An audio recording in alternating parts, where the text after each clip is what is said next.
Kalau Anies dijadikan tersangka, rakyat tak punya pilihan lain, oleh Asyari Usman.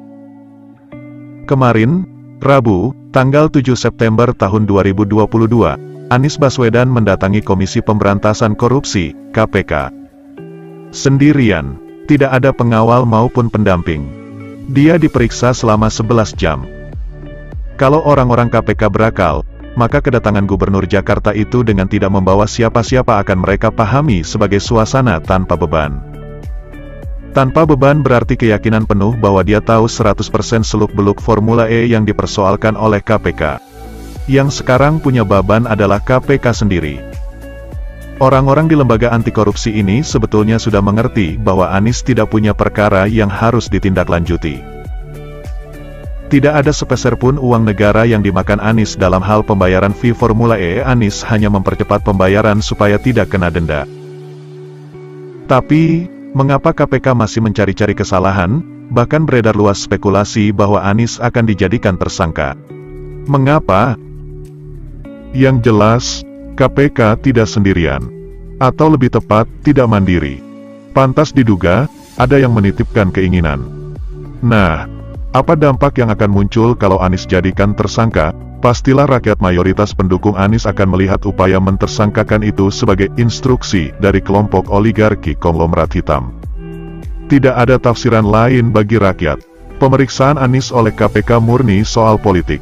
Murni soal nafsu oligarki yang tidak ingin Anies maju di Pilpres 2024. Oligarki rakus, perampok Indonesia, sadar bahwa mereka akan sirna di bawah Presiden Anies Baswedan. Jadi, mereka akan lakukan apa saja untuk mencegah itu.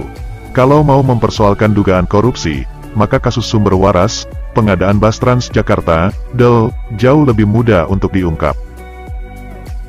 Mengapa KPK tidak menelusuri kasus-kasus ini? Oleh karena rakyat yakin pemeriksaan Anies oleh KPK murni sebagai instruksi oligarki, maka dipastikan grassroots Anies di seluruh Indonesia akan menyambutnya dengan aksi-aksi politis pula.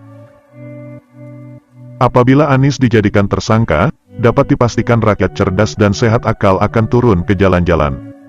Tidak hanya Jakarta, tapi di seluruh pelosok negeri untuk menunjukkan perlawanan.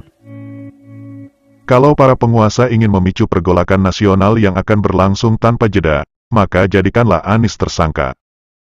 Jika para pengusaha dan penguasa punya duit tak bernomor seri, maka rakyat Anies akan menunjukkan semangat perlawanan yang tak berbatas.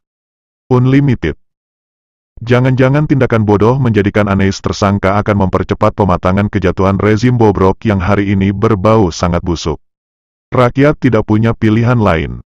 Mereka tidak akan membiarkan puncak kezaliman itu berlangsung tanpa koreksi.